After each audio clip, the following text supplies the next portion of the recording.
Ang landing ng UFO ay nangyari sa agricultural land ng Rua, Zimbabwe, kung nasaan ang Ariel School.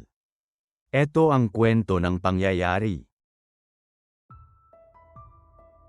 Noong ika-16 ng Setyembre taong 1974, nagkaroon ng UFO sightings sa labas ng Rua, Zimbabwe. 62 mag-aaral mula sa Ariel School, na may edad 6 hanggang 12, ang nagsabi na nakita nila ang isa, o higit pang mga kulay pilak, na sasakyan na bumaba mula sa langit at lumapag sa isang bukid, malapit sa kanilang paaralan. Ang ilan sa mga bata ay nagkwento, na may mga nilalang silang nakita, na nakasuot ng itim, ang lumapit sa kanila, at tila, telepatikong nagpadala ng mensaheng mula sa kanyang isip. At ang mensahe ay may kaugnayan sa kalikasan.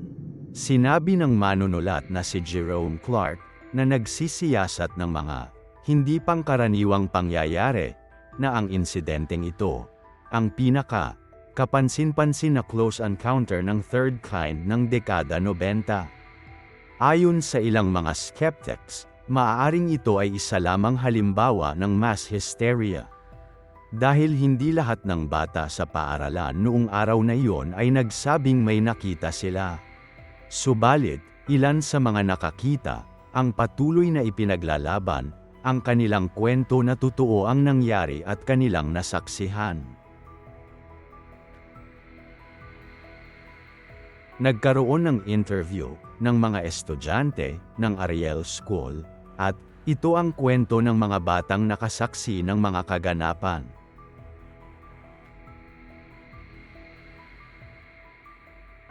It was in the early morning?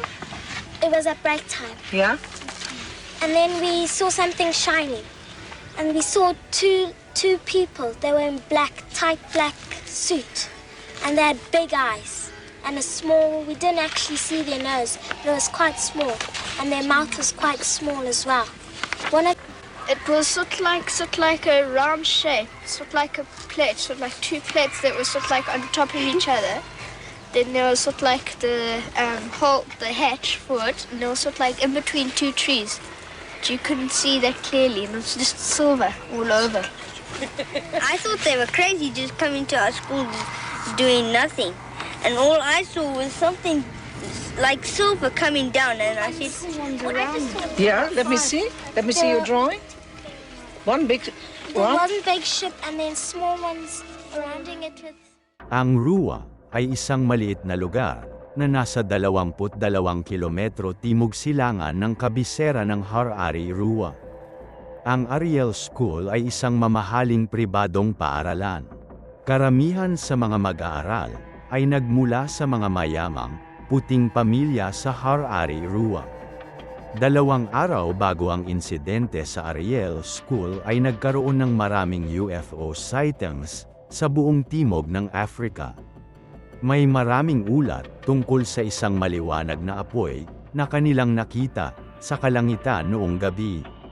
Tinugunan ng maraming tao ang panawagan ng ZBC Radio na magkwento ng kanilang mga nakita. Bagamat may ilang nagsabi na ito ay isang kometa o bulalakaw lamang.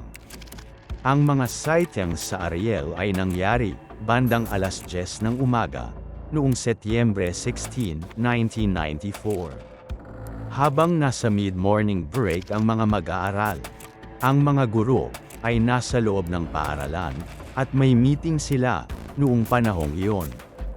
Ang buong insidente ay tumagal ng mga 15 minuto, at noong bumalik ang mga bata sa klase, ikinwento nila sa mga guro ang kanilang nakita. Pero hindi sila pinaniwalaan. Pag-uwi nila, ikinwento nila ito sa kanilang mga magulang. Kaya, kinabukasan ay pumunta ang mga magulang sa paaralan upang pag-usapan ang nangyari, kasama ang mga guro. Naiulat ito sa ZBC Radio, ang tungkol dito. Dumalaw ang reporter ng BBC sa Zimbabwe, na si Tim Leach.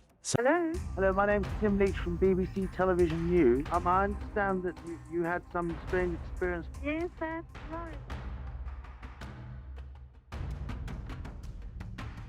Noong Nobyembre, dumating naman ang professor ng psychiatry mula pa sa Harvard University na si John Mack upang makausap ang mga saksi.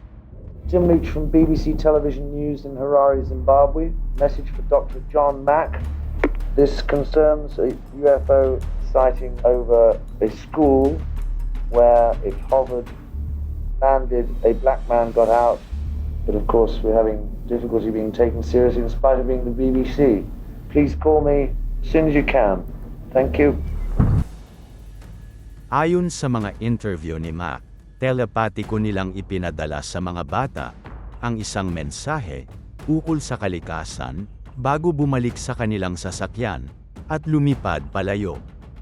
Ayon kay Dunham, ang aspektong telepatikong mensahe ay wala sa mga ulat ni Hein o ni Leach at unang lumabas lamang sa ulat ni Mac. Sinabi ng mga bata na hindi ito isang eroplano. Napansin din ni Hein na dahil sa iba't ibang pinagmula ng mga bata, nagbigay ito ng iba't ibang interpretasyon sa nakita nila. Agad na naging isa sa mga pinakatanyag na kaso ng UFO, ang insidente sa Ariel School. Noong Hunyo taong 2021, sa isang episode ng BBC's Witness History, tinawag ang pangyayari bilang isa sa mga pinakamakabuluhang insidente sa kasaysayan ng UFO.